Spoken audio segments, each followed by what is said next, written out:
Last క్లాస్‌లో స్వామిరామ గారు మనకు నేను భగవంతునికి తప్ప వేరే ఎవరికీ చెందను అని ఒక చాప్టర్ చెప్పారు. అందులో ఒక స్టోరీ. రెండో స్టోరీ వచ్చేసి రక్షణనిచ్చే చేతులు అని ఇంకొక స్టోరీ చెప్పారు. నేను భగవంతుని తప్ప వేరే ఎవరికీ చెందను అనే ఈ స్టోరీలో రామ గారు ఒక ఋషిని కలవడానికెళ్తారు. ఆయన ఆహ్ ఆ రోజు తెల్లవారి, ఆ రోజు ఒక రాత్రికి ఉండేసి, తెల్లవారి శరీరాన్ని వదిలేద్దాము అని నిర్ణయించుకొని ఉంటారు. రామగారు ఆ స్వామిని కలవగానే, "నీవు చానా లేట్‌గా వచ్చావు. నా సమయం అయిపోయింది. ఇంక నేనుండను. నేను వెళ్ళిపోతున్నాను" అని చెప్తారు. రామగారు రిక్వెస్ట్ చేస్తారు. కానీ, వెళ్ళిపోదామని నేను డిసైడ్ అయ్యాను అనుకోని ఆయన శరీరాన్ని వదిలేస్తారు. క ఆయన అప్పటికి ఆయనకి చాలామంది భక్తులు ఆహ్, జీసస్‌ని ఫాలో అయ్యే క్రైస్తవులు, హిందువులు, మహమ్మదీయులు ఈ 3 మతాలని ఫాలో అయ్యే వాళ్ళందరూ ఈ బాబా గారిని ఆయనకి భక్తులుగా ఉంటారు. ఎప్పుడైతే ఈ స్వామీజీ శరీరం వదిలిపెట్టేసిన తర్వాత వీళ్ళు ఈ 3 మతాల వాళ్ళందరూ మా మతాచారం ప్రకారమే ఆయనకు అంత్యక్రియలు జరగాలి అని చెప్పేసి ఈ 3 వర్గాలు హిందువులు, ముస్లింలు, క్రైస్తవులు ముగ్గురు పోట్లాడుకుంటూ ఉంటారు. ఏం చేయాలి అనేది ఎవరికీ అర్థం గాదు. అక్కడ జరుగుతున్న ఆ పోట్లాట వల్ల ఆ జిల్లా మేజిస్ట్రేట్ వచ్చి రామాగారిని అడుగుతారు. "మీకేమైనా చెప్పారా ఈ స్వామి గారు" అని చెప్పేసి అడిగితే రామాగారు ఏది నాకేం చెప్పలేదు అని చెప్తారు. కానీ మనసులో రామాగారు అనుకుంటారు, "ఈయన ఎట్లాంటి స్వామీజీ?" రామాగారు ఆయన్ని పూర్తిగా నమ్మలేదు. ఆయన గురించి తెలీదు రామాగారికి. ఎందుకు అనంటే ఫస్ట్ ఆయన మీద కొంచెము జనావాసానికి ఔట్‌స్కట్స్‌లో ఈ స్వామి ఉండడం వల్ల ఆయనంత ప్యూర్‌గా ఉన్న స్వామి కాదు అనేది రామాగారు అనుకునేవారు. అంటే ఆ రోజులలో రామాగారి విశ్వాసం ఏంటి అనంటే, జనావాసాలలో ఉండే ఈ స్వామీజీలు అనేవాళ్ళు సంపూర్ణంగా ఆధ్యాత్మికంగా ఎదిగిన వాళ్ళయ్యి ఉండరు. కొంతవరకే వాళ్ళ ఎదుగుదల ఉండుంటది అనేది రామాగారు ఆ రోజులలో నమ్మేవారంట. సో, ఈ స్టోరీలో మనకి అందువల్ల ఈయన గురించి రామాగారు ఈయన గురించి పూర్తిగా నమ్మకంతో ఉండరు. అట్లాగు రిక్వెస్ట్ చేసినా గూడా ఆయన శరీరం వదిలిపెట్టారు కాబట్టి, రామాగారికి ఆయన గురించి ఏం తెలీదు. మనసులో రామాగారు అనుకుంటారు, ఈయన చనిపోయిన తర్వాత కూడా ఇన్ని తగువులకు కారకుడయ్యాడు. ఈయన ఎట్లాంటి స్వామీజీ అని మనసులో అనుకుంటారు. అనుకున్న తర్వాత కాసేపటికి, అప్పటికి రామాగారు అనుకునేటప్పటికి ఆ స్వామీజీ చనిపోయి 4 గంటలవుతుంది. సడెన్‌గా ఆ స్వామీజీ లేచి "ఓ హిందువులారా, క్రైస్తవులారా మీ తగువులను ఆపండి. నేను మీ ఎవ్వరికి చెందినవాడిని కాదు. నేను ఆ పరమాత్మకు చెందినవాడిని" అని చెప్పేసి రామాగారికి 3 రోజులు జ్ఞానాన్నందిస్తారు. "నువ్వేం బాధపడకు" రామాగారు బాధపడతారు. జ్ఞానాన్ని అందివ్వకుండా ఎళ్ళిపోయారని చెప్పేసి. 3 రోజులు రామాగారితో ఉండి జ్ఞానాన్ని అందించి తర్వాత ఒక నదిలో కలిసిపోతారాయన. ఇది ఈ స్టోరీలో రామాగారు చెప్పారు ఆ ఋషి గురించి. నెక్స్టొచ్చేసి మనకు రక్షణనిచ్చే చేతులు అనే దాంట్లో రామాగారు 6,500 అడుగుల ఎత్తున దట్టమైన వృక్షాల మధ్యలో ఒక చిన్న శివాలయం ఉండేదంట. అదెక్కడ అంటే హిమాలయాలకు వెళ్ళే ఒక దారిలో ఉండేది. అక్కడ ఆహ్, ఆ టెంపుల్‌కి ఒక ప్రత్యేకత ఉంది అని చెప్పేసి రామాగారు విన్నారంట. అంటే ఆ టెంపుల్‌లో ఆ ప్రదేశంలో పండిన పంట ఎవరైనా ఫస్టు ఆ వంటని పండించిన ఆ పంటని వండి నైవేద్యంగా పెట్టకుండా ఎవరైతే తింటారో వాళ్ళింట్లో మంచి జరగదని, వాళ్ళింట్లో చానా నష్టాలు జరుగుతాయి. ఆ ఇల్లంతా అల్లల్లాడిపోతుంది అనే ఒక నమ్మకం ఉండేదంట. అది నిజమేనా? కాదా? అని తెలుసుకోవాలనే ఉద్దేశ్యంతో రామగారు ఆ ప్లేస్‌కెళ్తారు. అది అంత ఎత్తైన ప్రదేశంలో ఉండడం వల్ల రామాగారు పైకెక్కే క్రమంలో జారి పడిపోయే అప్పటికి చీకటి పడుతుంది రామాగారు అక్కడికి రీచ్ అయ్యేసరికి. జారి పడిపోతున్న సమయంలో ఒక వ్యక్తి వచ్చి 2 చేతులతో రామాగారిని కాపాడి తీసి దారి చీకట్లో కనిపించకపోతే దారి చూపిస్తారు. ఒక కుటీరం దగ్గరికి తీసుకెళ్తారు. ఆ కుటీరంలో ఒక వ్యక్తి ఉంటారు. రామాగారు వెనక్కి తిరిగి ఆయనకి కృతజ్ఞతలు చెప్పేలోపే ఆ వ్యక్తి మాయమైపోతారు. ఎవరు అనంటే ఆయన ఆహ్, ఎంతో సాధన చేసిన గొప్ప రుచి అని చెప్తారు. ఆయన శక్తినంతా క్రోడీకరించి అక్కడ ఒక శివలింగాన్ని ఉంచుతారు.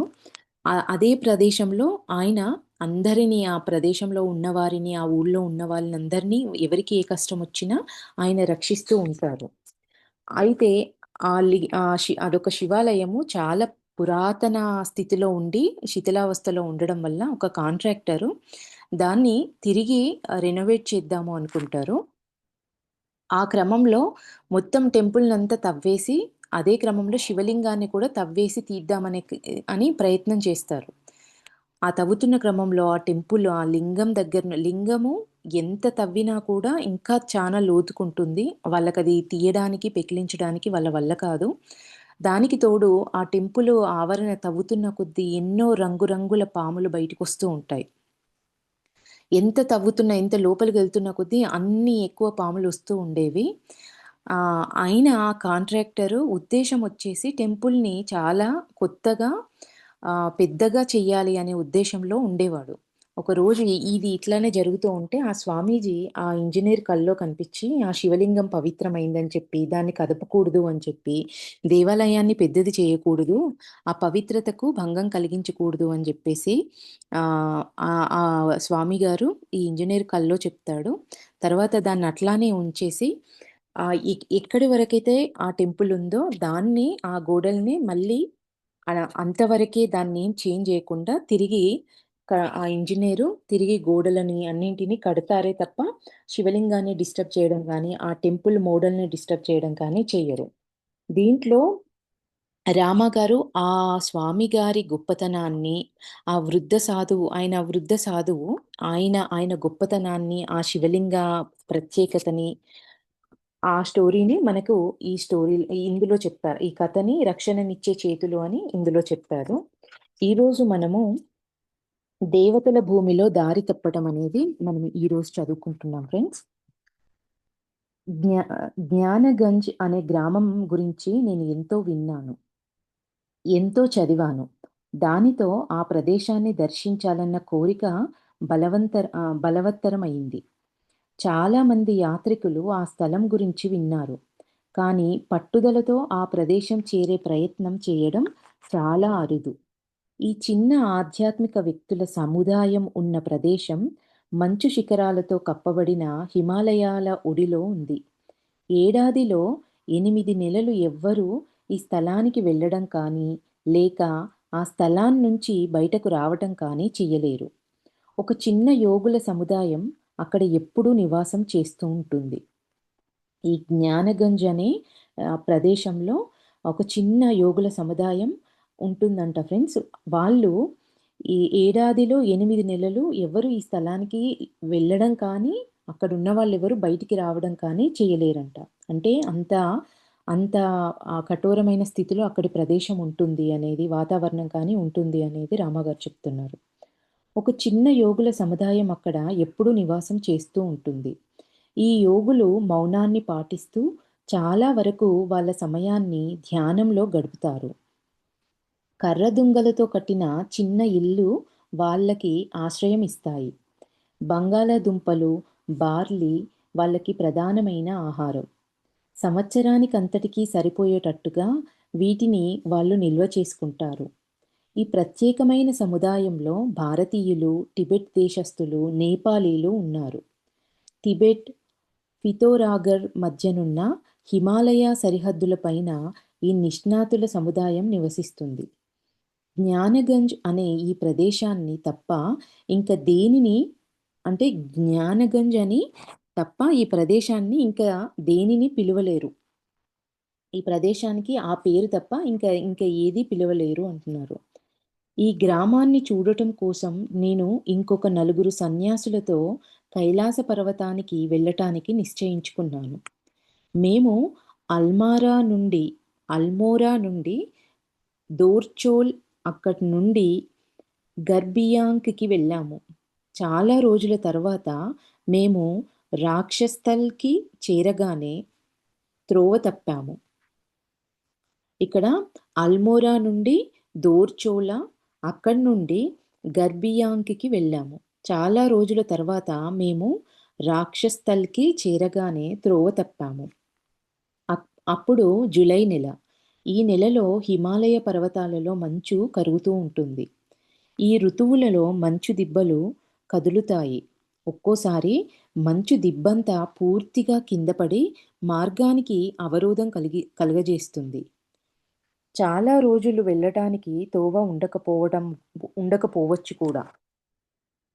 మేము నడుస్తున్నప్పుడు మంచుగడ్డలు కింద పడుతూ మా వెనుక, మా ముందున్న తోవకి అడ్డుపడటం మేం చూశాము. ఇలాంటి హఠాత్తుగా వచ్చే దుర్ఘటనలకి నేను అలవాటు పడ్డాను. అంటే పెద్ద పెద్ద మంచు ఆహ్, హ్మ్, కొండల్లాంటి మంచు కరిగి పైనుంచి పడుతూ ఉండేదంట. రామ గారు హిమాలయాల్లోనే ఉండేవాళ్ళు కాబట్టి, ఇట్లాంటి ఘటనలకు హఠాత్తుగా వచ్చే ఈ దుర్ఘటనలకి రామగారు అలవాటు పడిపోయి ఉన్నారంట. కానీ ఇప్పుడు రామగారితో పాటు కొంతమంది స్వాముల బృందం కూడా ఉంది కదా! వాళ్ళ గురించి చెప్తున్నారు. మా ముందు త్రోవకి ఏమంటున్నారిక్కడ, మేము నడుస్తున్నప్పుడు మంచుగడ్డలు కింద పడుతూ మా వెనుక, మా ముందున్న త్రోవకి అడ్డుపడటం మేము చూశాము. ఇలాంటి హఠాత్తుగా వచ్చే దుర్ఘటనలకి నేను అలవాటు పడ్డాను. కానీ తక్కిన స్వాములకు ఇలాంటి ఊహించని ఘటనలు కొత్త. ఆ స్వాములు చాలా భయపడ్డారు. వాళ్ళు నేనే దీనికి కారణమని నన్ను నిందించడం మొదలుపెట్టారు. ఎందుకంటే నేను హిమాలయాలకు చెందిన వాడిని కనుక. మీరు పర్వతాలలో పెరిగారు. అన్నీ మీకు తెలిసి ఉండాలి. మీరు మమ్మల్ని తప్పుదోవ పట్టించారు. మాకు ఆహారం లేదు. దారికి ఆటంకం వచ్చింది. చాలా చలిగా ఉంది. మా ప్రాణాలిక్కడ పోతున్నాయి అని వారు వాపోయారు.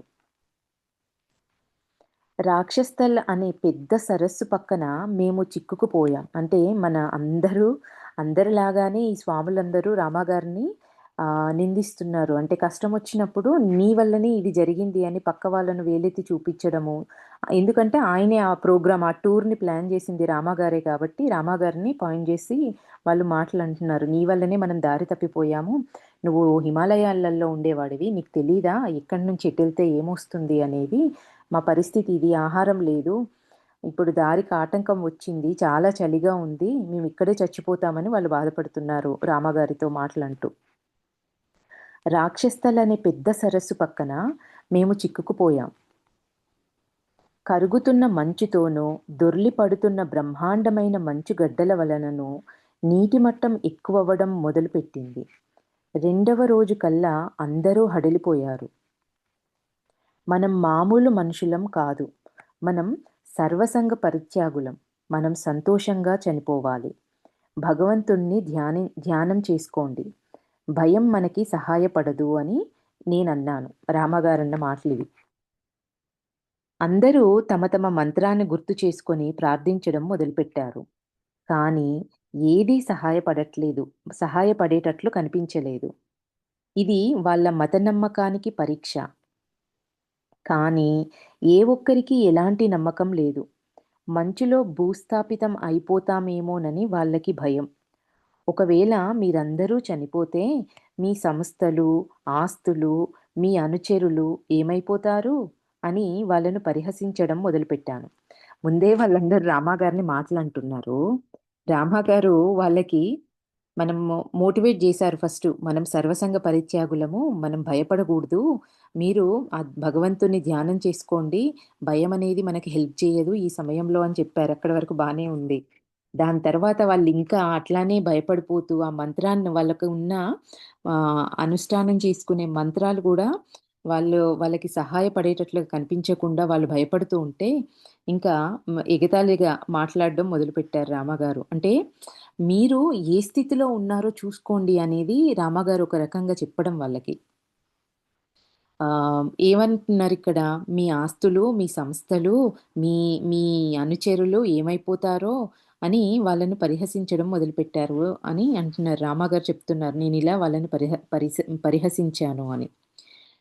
మేము చనిపోవచ్చు. దానికి బదులుగా వాళ్ళేమంటున్నారు రామగారితో, మేము చనిపోవచ్చు. కానీ ముందు నువ్వు చనిపోవడం చూస్తాం అని వాళ్ళన్నారు. నా హాస్యాలు పరిస్థితులను నేను తేలికగా తీసుకోవటం వాళ్ళని ఇంకా కోపోద్రిక్తులను చేసింది.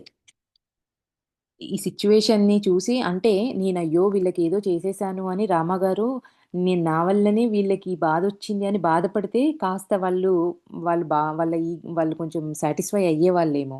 అది కాదు కదా! రామగారు ఇంకా వాళ్ళ మీద జోకులేసేటప్పటికల్లా, "మేము చనిపోవచ్చు గానీ ముందు మాకన్నా ముందు నువ్వు చనిపోవడం మేము జూస్తాము" అని చెప్పేసి అంటే ఆ స్థాయిలో వాళ్ళకి రామగారి మీద కోపమొచ్చింది అంటున్నారిక్కడ రామగారు. చాలా తక్కువ మందికి హాస్యాన్ని ఆనందించడం తెలుసు. చాలామంది ప్రతికూల పరిస్థితుల్లో చాలా గంభీరులుగా అయిపోతారు. అంటే జోక్స్‌ని ఎంజాయ్ చేయడం అనేది చాలా తక్కువ మందికి ఉంటుంది. ఏదైనా కష్టమైన పరిస్థితొచ్చినప్పుడు చానా సీరియస్‌గా అయిపోతారు అనేది రామాగారు అంటున్నారు. హాస్యం ఆనందించే శక్తి మనిషిని సంతోషంగా ఉంచగలిగే ఒక ముఖ్యమైన లక్షణం. ఈ లక్షణాన్ని అలవరుచుకోవడం చాలా ముఖ్యం. సోక్రటీస్‌కి విషమిచ్చినప్పుడు ఆయన కొంటెతనంతో హాస్యోక్తులు వేసేవారు. ఆయనకు పాత్రతో విషం ఇచ్చినప్పుడు ఆయనన్నారు, "నేను దేవతలతో దీన్ని కొంచెం పంచుకోవచ్చా? తర్వాత" అని అడిగారంట. ఎవరు మన సోక్రటీస్ అడిగారంట. "విషమిస్తే దీన్ని దేవతలతో నేను పంచుకోవచ్చా" అని. తర్వాత నవ్వుతూ, "ఋషిని చంపే శక్తి విషానికి లేదు. ఎందుకంటే ఋషి వాస్తవంలో జీవిస్తాడు. వాస్తవం శాశ్వతమైంది" అన్నారు. నవ్వుతూ విషాన్ని ఆయన దిగమింగారు. నేను ఈ సర్వసంగ పరిత్యాగులతో మనం జీవించాలని రాసి ఉంటే, మనం సరైన మార్గంలో జీవిస్తూ ఉంటే, భగవంతుడు మనల్ని రక్షిస్తాడు. అంటే రామగారు, నేను ఈ సర్వసంగ పరిత్యాగులతో ఏమని మనం జీవించాలని రాసి ఉంటే, మనం సరైన మార్గంలో జీవిస్తూ ఉంటే, భగవంతుడు మనల్ని రక్షిస్తాడు. మనం ఎందుకు కలవరపడాలి అని అన్నాను. అప్పుడు చీకటి పడటం మొదలుపెట్టింది. మంచు కూడా మళ్ళీ పడటం ప్రారంభించింది. పొడవైన గడ్డంతో తెల్లని బట్టలు వేసుకొని, చేతిలో లాంతరుతో ఒక వ్యక్తి అకస్మాత్తుగా మా ముందు కనిపించారు. "మీరు మీ త్రోవ తప్పారా?" అని ఆయన అడిగారు.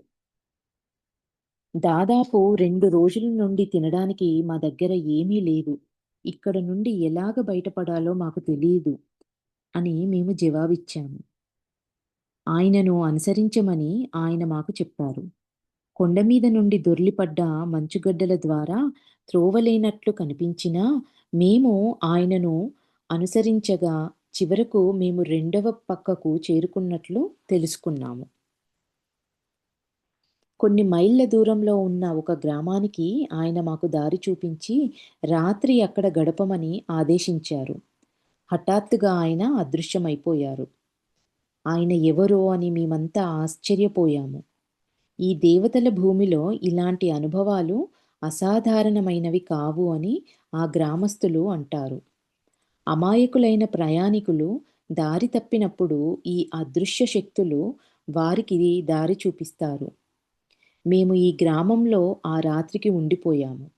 మరుసటి రోజు తక్కిన 4 సన్యాసులతో నాతో ప్రయాణం చ్ మరుసటి రోజు తక్కిన నలుగురు సన్యాసులు నాతో ప్రయాణం చేయడానికి ఇష్టపడలేదు.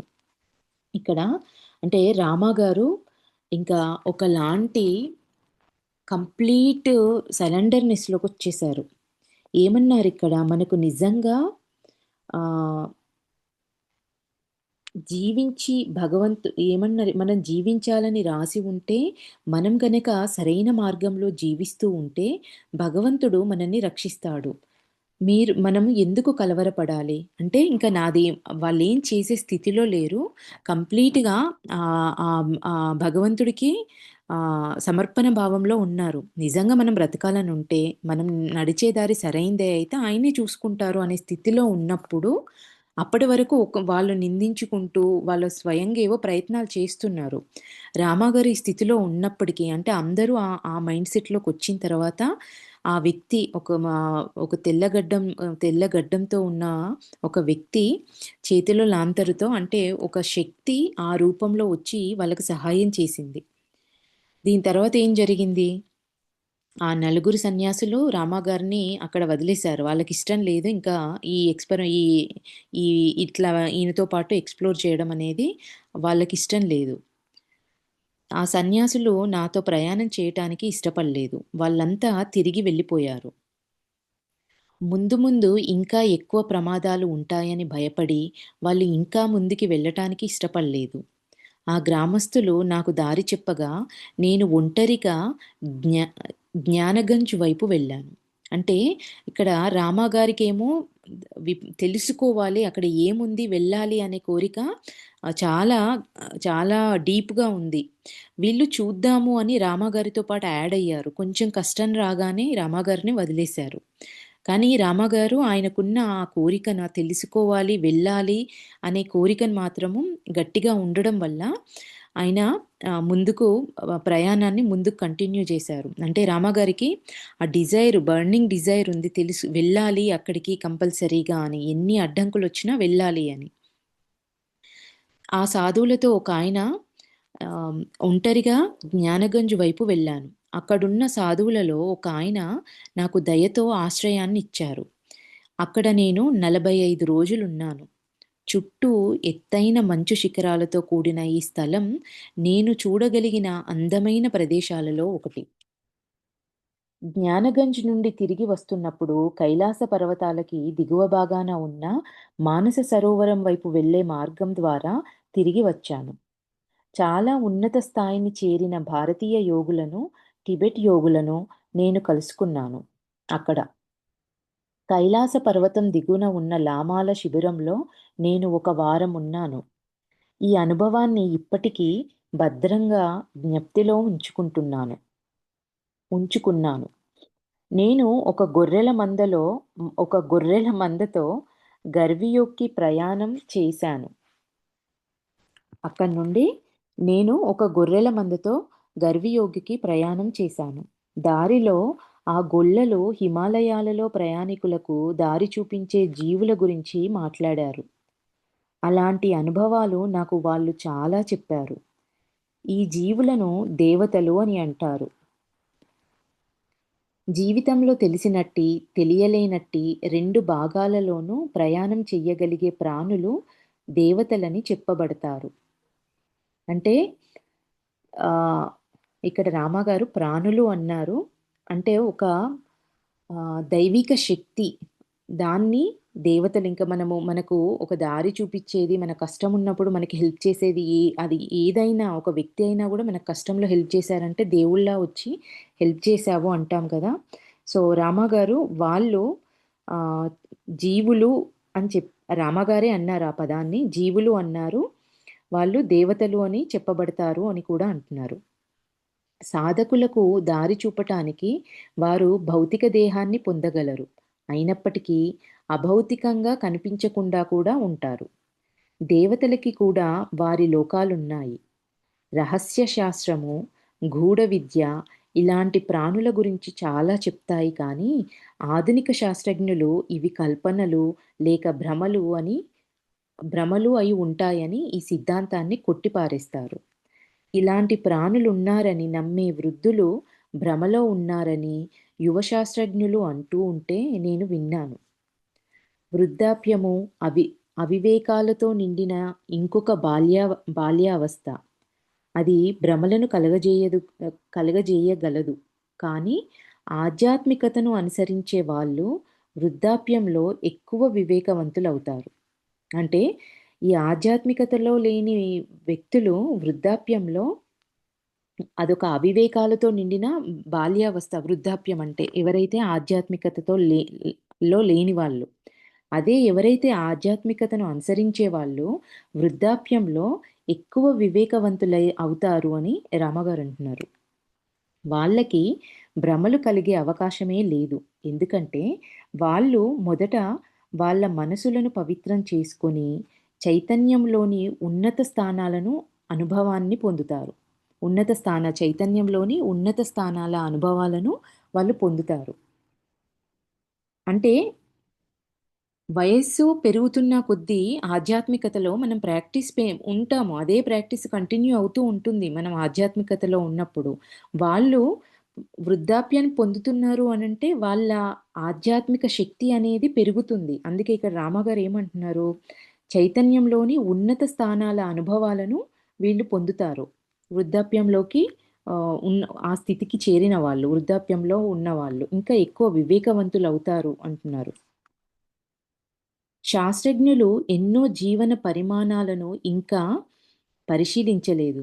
వాళ్ళు ఇంకా మెదడు, దాని ఇతర భాగాల గురించి ఆకలింపు చేసుకొనటంలోనే ఉన్నారు.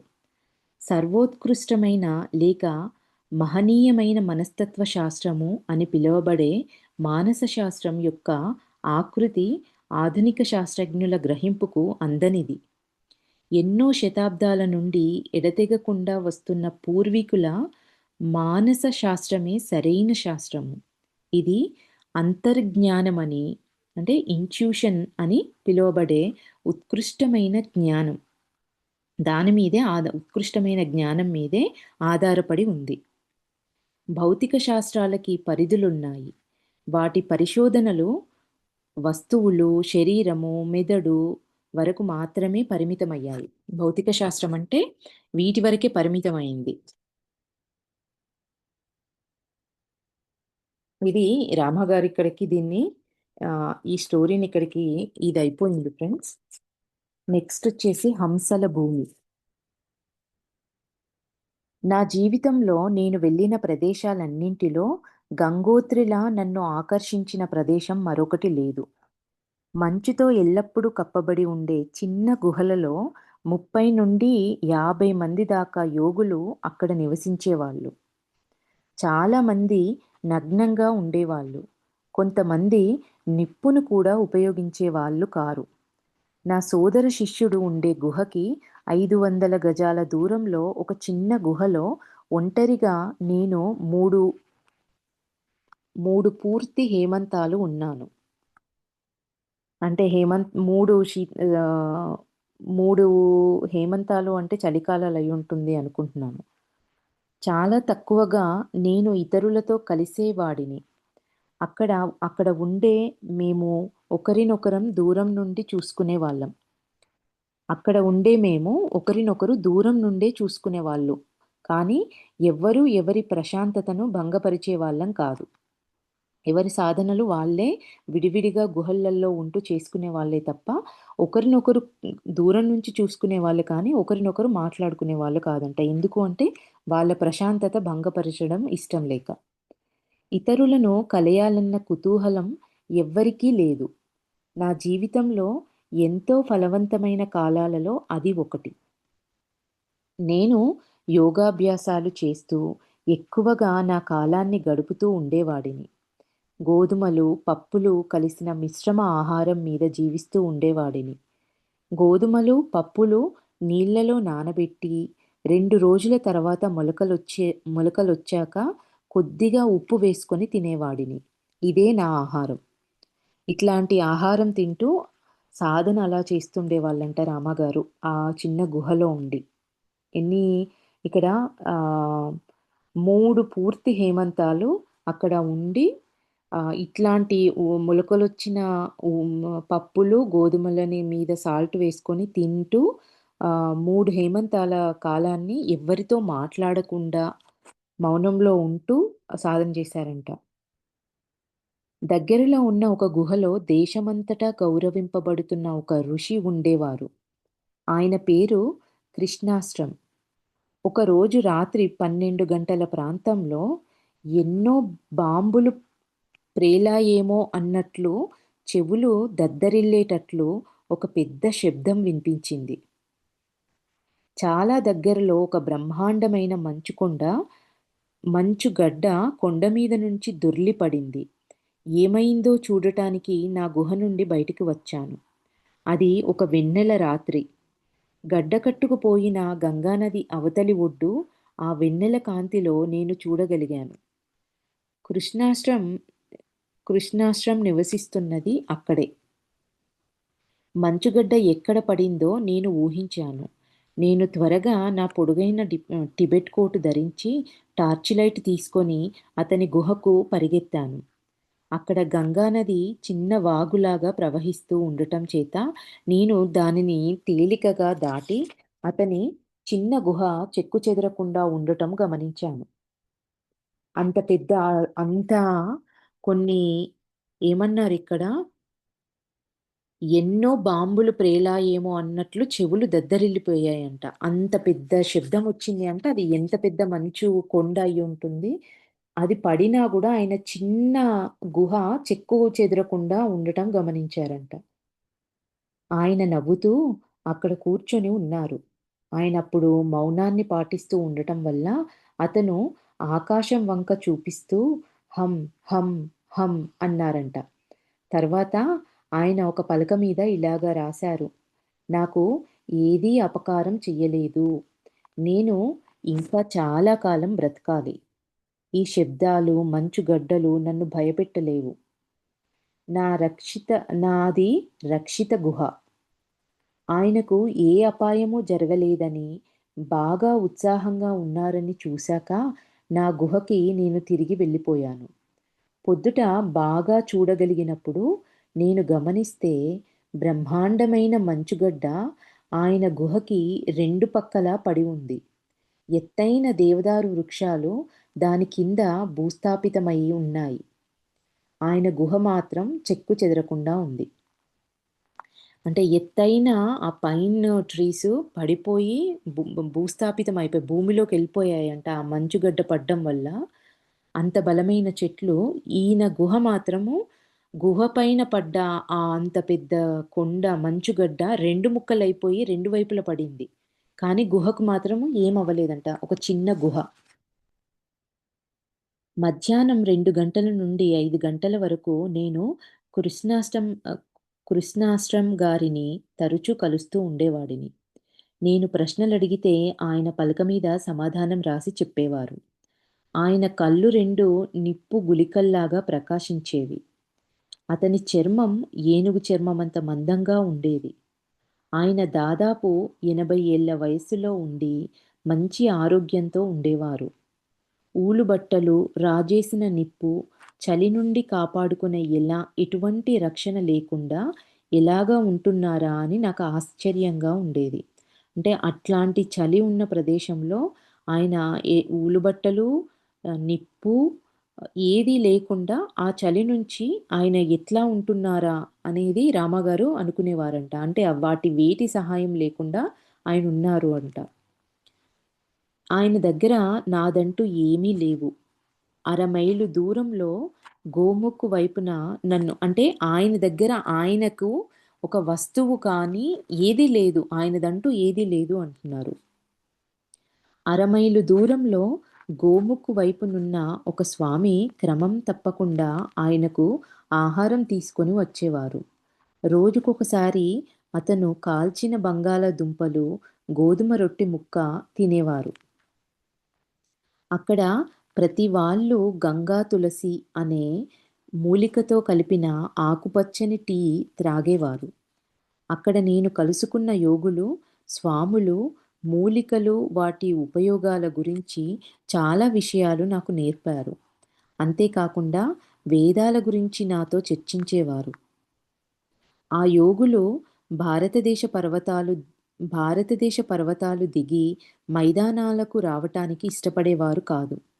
హిమాలయాలలో ఎంతో ఎత్తైన ప్రదేశాలలో ఉన్న దేవాలయాలలో ఒకటైన ఈ దేవాలయానికి ప్రతి వేసవి కాలంలోని కొన్ని వందల మంది యాత్రికులు వచ్చేవారు.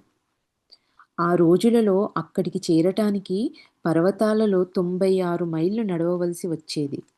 ఎవరైనా మనస్సు, దేహం మీద ఆత్మకున్న శక్తిని ప్రత్యక్షంగా చూడాలనుకుంటే ఇవాల్టికి కూడా అట్టివారు కొంతమంది అరుదైన యోగులను ఇక్కడ చూడవచ్చు. అంటే ఎవరైనా మనస్సు, దేహం మీద ఆత్మకున్న శక్తిని ప్రత్యక్షంగా చూడాలనుకుంటే అంటే అట్లాంటి కఠినమైన ప్రదేశాలలో కూడా శరీరానికి అతీతమైన స్థితిలో వాళ్ళు ఉంటారు కాబట్టి అంటే ఆ ఆత్మకున్న శక్తి స్వయంగా మనం చూడాలనుకుంటే ఇవాల్టికి కూడా అట్లాంటి వాళ్ళు హిమాలయాలలో కొంతమంది అరుదైన యోగులను ఆ ప్రదేశంలో చూడొచ్చు అంటున్నారు రామగారు. నెక్స్ట్ ఒక నాస్తిక స్వామి. పండితుడు ఎంతో మేధావి అయిన ఒక స్వామి ఉండేవారు. పండితుడు మళ్ళీ ఎంతో మేధావి అయిన ఒక స్వామి ఉండేవారు. అతడు దేవుడున్నాడని నమ్మేవాడు కాదు. ఎవరు దేవుడిని నమ్మినా అతి తెలివైన వాదనలతో అతను దాన్ని చెడగొట్టడానికి ప్రయత్నం చేసేవారు. చాలామంది పండితులు ఆయనను తప్పించుకొని తిరిగేవారు. కానీ నేను ఆయన మన్ నేను ఆయన మంచి స్నేహితులం. ఆయన తర్కానికి, పాండిత్యానికి నేను ఆకర్షింపబడ్డాను. ఆయన మేధస్సు, శక్తి ఎలాగా వాదించాలి అన్న ఒకే అంశం మీద కేంద్రీకరింపబడి ఉండేది. అతను పండితుడు, మొండి పట్టుదల కలవాడు. ప్రజలు నా వద్దకు చదువుకోవటానికి ఎందుకు రారో నాకర్థం కావటం లేదు అని ఆయన అనేవారు. వాళ్ళ నమ్మకాలను, విశ్వాసాలను మీరు ధ్వంసం చేస్తారు. మరి వాళ్ళెందుకు మీ దగ్గరికి రావాలి? వాళ్ళకి మీరంటే భయం అని నేను చెప్పేవాడిని. ఆయనకు మంచి పేరుంది. ప్రామాణిక ప్రామాణిక తత్వబోధనలను తప్పులు అని నిరూపించడానికి ఆయనొక గ్రంథాన్ని రచించారు. హ్మ్. ప్రామాణిక తత్వబోధనలు తప్పులు అని నిరూపించడానికి ఆయన ఒక గ్రంథాన్ని కూడా రచించారంట. అది మంచి గ్రంథము. మానసిక శక్తులను ఎలాగా వాడుకోవచ్చో చూపించే చక్కటి గ్రంథము. ఆ గ్రంథం పేరు షడ్దర్శన్ లేక 6 పరస్పర సంబంధము కల హిందూ సిద్ధాంతాల సముదాయం. తర్కశాస్త్రవేత్తగా ఆయనకు టిబెట్, చైనా పండితులు పరిగణించారు. అంటే ఆయనను తర్కశాస్త్ర పండితుడుగా చైనా పండితులు, టిబెట్ పండితులు గమ పరిగణించారంట ఆయనని తర్కశాస్త్రవేత్తగా. ఆయనకు ఆయనను చైనాకు ఆహ్వానించారు. హిందూ దేశంలో సంపూర్ణ జ్ఞానం గల వ్యక్తి ఎవరైనా ఉన్నారంటే ఆయన ఈయనే అని వారు నిశ్చయించారు చైనీస్. ఆయన భగవంతుణ్ణి నమ్మలేదు. అయినా అతను సన్యాసి. సన్యాసుల అప్రమాణత్వం నిరూపించడానికి, ఆ పద్ధతిని తొలగించడానికి తాను సన్యాసి అయినట్లు ఆయన చెప్తుండేవారు. వాళ్ళందరూ వంచకులు, వాళ్ళు సంఘానికి భారం, దానిలో కృత్రిమం కానిదేదీ లేదని నేను తెలుసుకున్నాను. ఆయనదేమంటున్నారంటే, ఎవరైతే ఈ సన్యాసులు అనేవాళ్ళు ఉంటారో వాళ్ళంతా వంచకులు, వాళ్ళు సంఘానికి భారమైన వ్యక్తులు. దానిలో కృత్రిమం కానిదేదీ లేదని నేను తెలుసుకున్నాను. నేను ప్రపంచానికి ఈ విషయం చెప్తాను అని ఆయన అనేవారంట. భగవంతుడున్నాడని, ఒకవేళ ఎవరైనా అతన్ని నమ్మించగలిగితే తాను ఆయనకు శిష్యుడిగా అవుతానని ఆయన ప్రతిజ్ఞ చేశారంట. ఆయననెవరైనా భగవంతుడు ఉన్నాడని నమ్మిస్తే నేను ఆయన శిష్యుడినయిపోతాను అని ఆయన ప్రతిజ్ఞ చేశాడంట. నా ప్రతిజ్ఞ నీకు తెలుసా అని ఒకసారి ఆయన రామగారిని అడిగారంట. నిన్ను శిష్యుడిగా చేసుకున్నవాడు అత్యంత మూర్ఖుడవుతాడు అని నేను సమాధానం ఇచ్చాను. రామగారు దానికి ఆయన ప్రతిజ్ఞ చెప్పిన తర్వాత, నిన్ను ఎవరైతే శిష్యుడిగా చేసుకుంటాడో అతను అత్యంత మూర్ఖుడవుతాడు అని రామగారు సమాధానం చెప్పారంట. అంటే వాళ్ళిద్దరి కాన్వర్జేషన్ అట్లానే ఉంటుంది. ఎందుకంటే స్వయంగా రామగారు ఆయన ఒక స్వామి. అయినప్పటికీ ఆయన తర్కం అనేది రామాగారికి కూడా ఒక చిన్నప్పుడు స్టోరీలో చెప్పారు. ఆయనకు ఆర్గ్యూ చేయడం అంటే నాకు చాలా ఇష్టము. తర్కించడం అంటే నాకు మహా సరదా అని ఒక దగ్గర చెప్తారు రామగారు. రామగారు అందుకే ఆయనకు అట్రాక్ట్ అయ్యి ఉంటారు. నువ్వు అంటున్నది ఏమిటి అని ఆయన నన్ను అడిగారు. మీ అర్థం లేని మనసుతో ఎవరికైనా ఏం పని? మీ మనస్సుని ఒక పక్కకి పదును పెట్టారు. ఇతర విషయాల గురించి మీకు తెలియవు అని నేనన్నాను. అంటే మనసును ఒక పక్క మాత్రమే లాజికల్ మైండ్ ప్రకారం మాత్రమే పదును పెట్టారు. మీకు ఇంకా వేరే ఇంకో వైపు విషయాలు మీకు తెలియవు అని రామగారు అన్నారంట. ఒక్క సెకండ్ ఫ్రెండ్స్.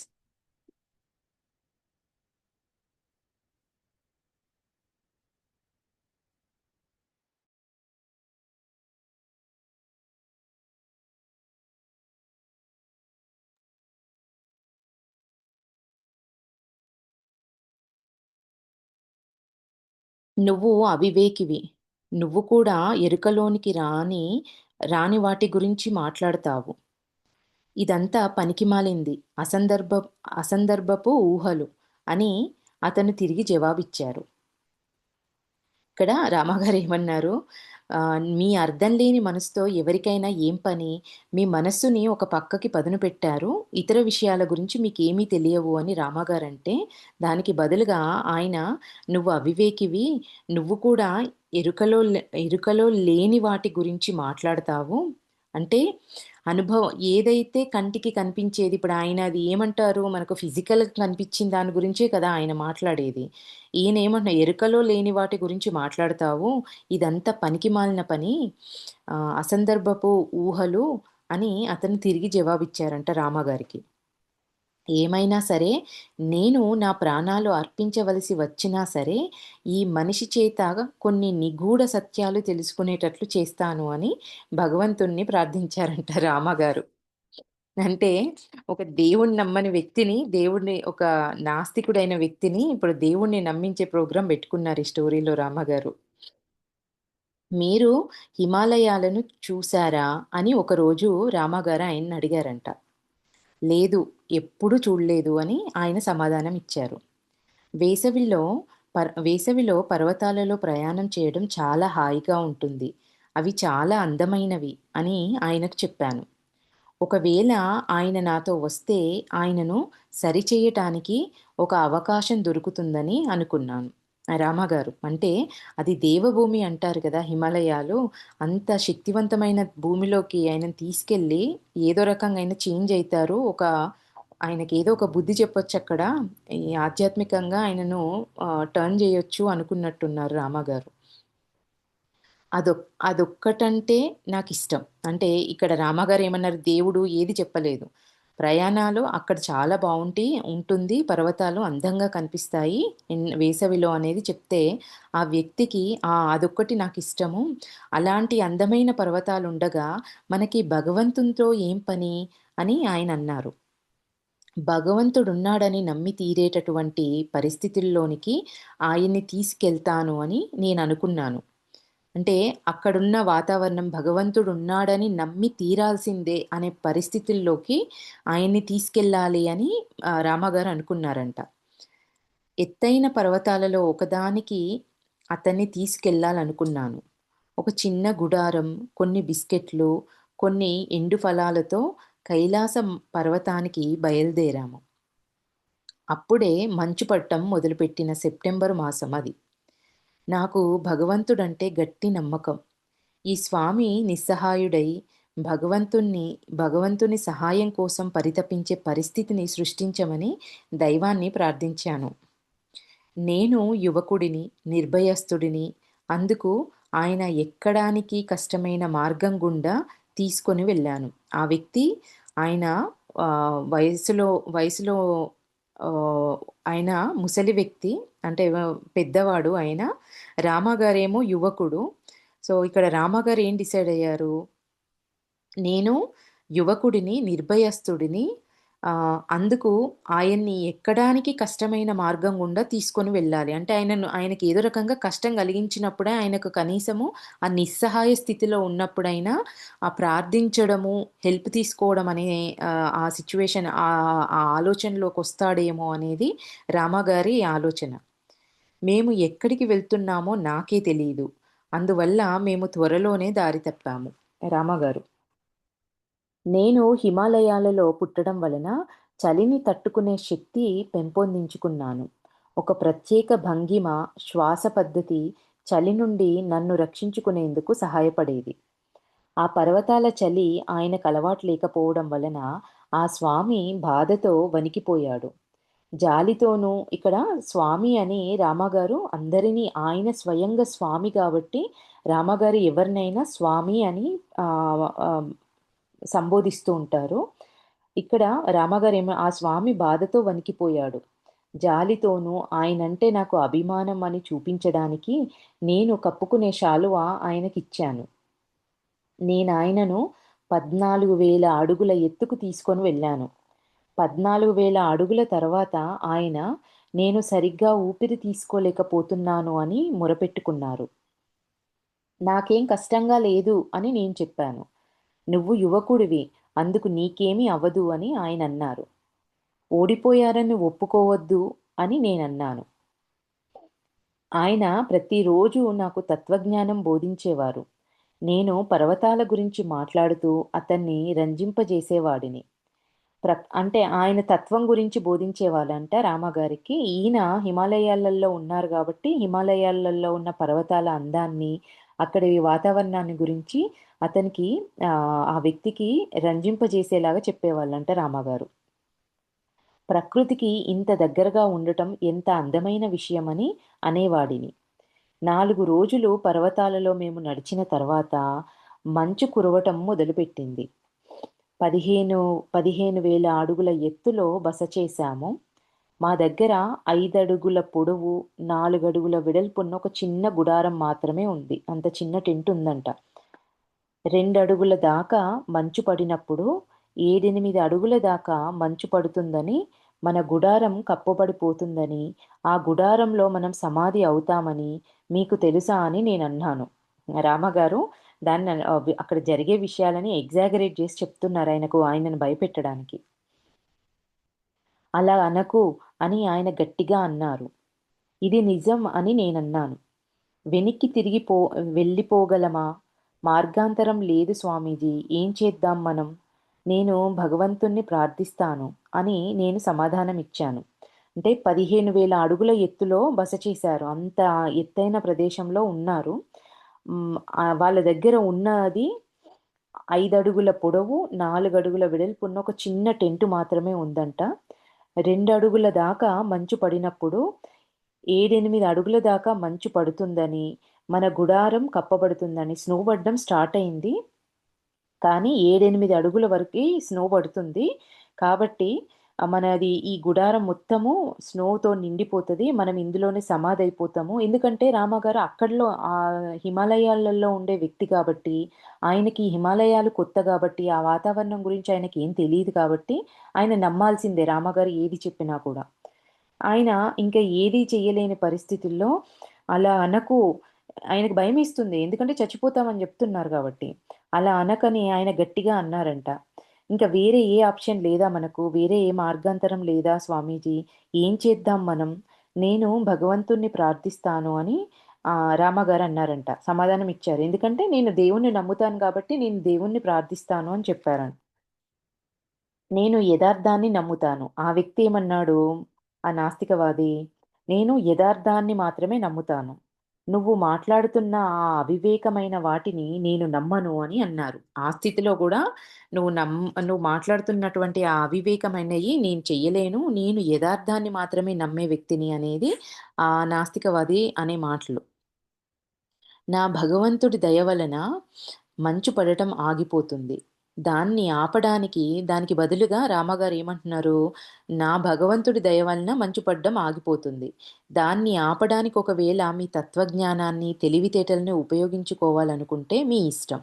ప్రయత్నించండి" అని నేనన్నాను. నీ ప్రార్థనలు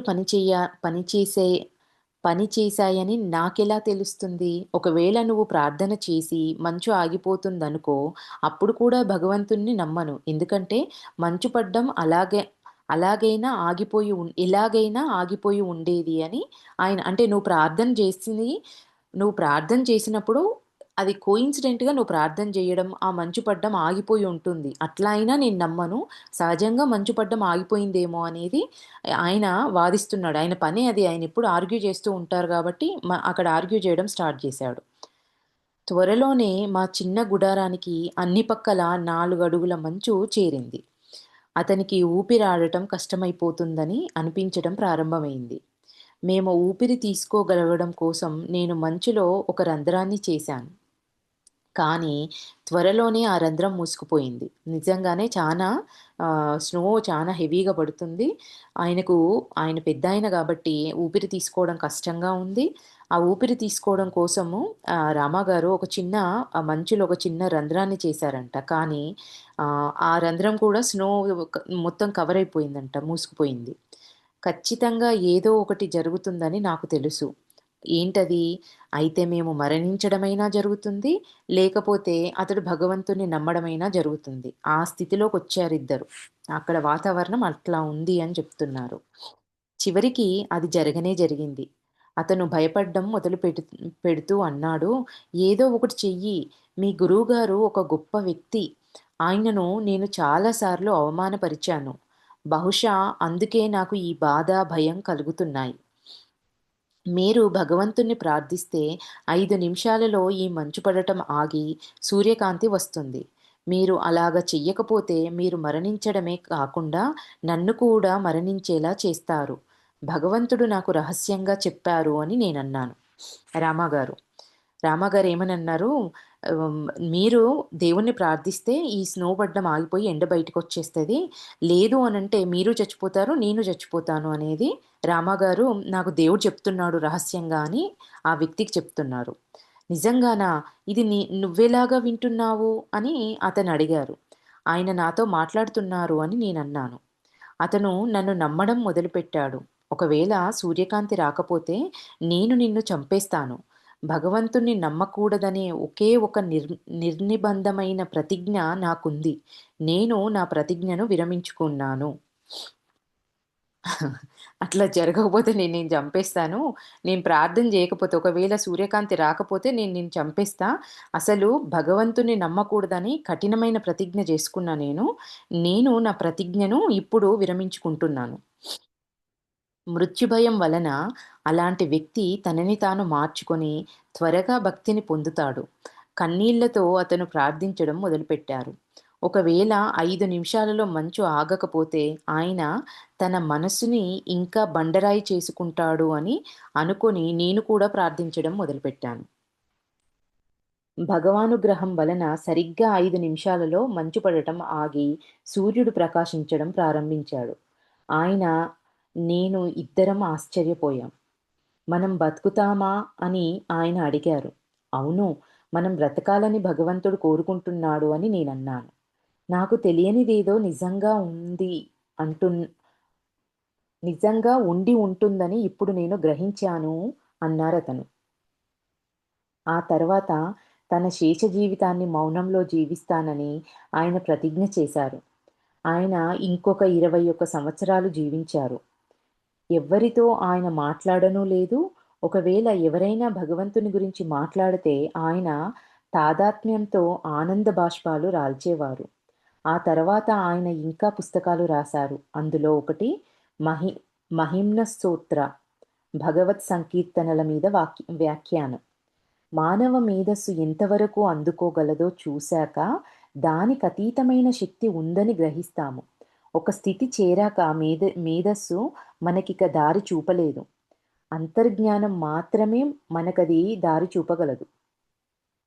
బుద్ధి పరీక్ష బుద్ధి పరీక్షిస్తుంది, లెక్కలేస్తుంది, నిర్ణయిస్తుంది, అంగీకరిస్తుంది. మనసు లోపల జరిగే దానినంతటిని నిరాకరిస్తుంది. కానీ అంతర్జ్ఞానము లోతైన అంతరాలలో దాని మూలాల నుండి దానంతట అదే ప్రారంభమయ్యే ఎటువంటి అవరోధాలు లేని ఒక ధార. ఎప్పుడైతే మనసు శాంతమైన, సమానత్వమైన, నిర్వికారమైన స్థితికి చేరుతుందో అప్పుడే ఇది ప్రారంభమవుతుంది. వ్యక్తి అన్నింటినీ తేటతెల్లంగా చూడటం ప్రారంభించేటట్లుగా ఆ పవిత్రమైన అంతర్జ్ఞానము మానవ చైతన్యాన్ని విస్తరింపజేస్తుంది. అజ్ఞానము తొలగి సంపూర్ణమైన జీవితం తెలుసుకొనబడుతుంది. అనేక అనుభవాల పిమ్మట స్వానుభవం మార్గదర్శి అయ్యి ఎటువంటి ప్రయత్నం లేకుండా వ్యక్తి అంతర్జ్ఞానాన్ని పొందడం ప్రారంభిస్తాడు. అకస్మాత్తుగా నా మనసులో ఒక ఆలోచన మెరిసింది. అప్పుడు ఋషీశ్వరుడు తులసీదాసు మాటలు జ్ఞాపకానికి వచ్చాయి. భగవంతుడంటే భయం లేకుండా భగవంతుని మీద ప్రేమ సాధ్యం కాదు. భగవంతుని మీద ప్రేమ లేకుండా నిజరూప దర్శనం వీలు కాదు. భగవంతుడంటే భయం వ్యక్తికి దైవ చైతన్యాన్ని కలుగజేస్తుంది. అంటే ఆ చావు భయం వల్లనే ఆయన ఆ స్థితికొచ్చారు గాబట్టి, ఆ భయం అనేది భగవంతుడి పైన ఆ భయం అనేది వ్యక్తికి చైతన్యాన్ని కలుగజేస్తుంది దైవ చైతన్యాన్ని కలుగజేస్తుంది అంటున్నారు. చివరగా జస్ట్ ఒక 2 లైన్స్ ఫ్రెండ్స్. ప్రపంచం పైన భయం, భయాన్ని దానితో అపాయాన్ని సృష్టిస్తుంది. ప్రపంచం పైన భయం, భయాన్ని దానితో అపాయాన్ని సృష్టిస్తుంది. దైవ చైతన్యము అనుభవం పొందాకే ఈ నాస్తిక స్వామి భగవంతుడికి భయపడేవాడుగా తయారయ్యాడు. మేధస్సుతో కసరత్తు భయాన్ని సృష్టించే ఒక కసరత్తు మాత్రమే. కానీ భగవంతుడి మీద ప్రేమ అన్ని భయాల నుండి మనిషికి స్వేచ్ఛను ప్రసాదిస్తుంది. అంటే మొదటగా భయమనేది దేవుడికి దేవుడికి దగ్గరగా దేవుడి పైన భయంతో ఉండడం వల్ల మనము ఆయనకి దగ్గరవుతాము. ఆయనకి దగ్గరైన తర్వాత భయాన్ని సృష్టించే ఒక కసరత్తు భయమనేది మేధస్సుతో కసరత్తు, భయాన్ని సృష్టించే ఒక కసరత్తు మాత్రమే. కానీ భగవంతుడి మీద ప్రేమ అన్ని భయాల నుంచి మనిషికి స్వేచ్ఛను ప్రసాదిస్తుంది. Thank you friends. దీన్ని ఇవాళ ఇక్కడికి ఆపుతాను. ఈ స్టోరీ ఇక్కడికి అయిపోయింది కూడా.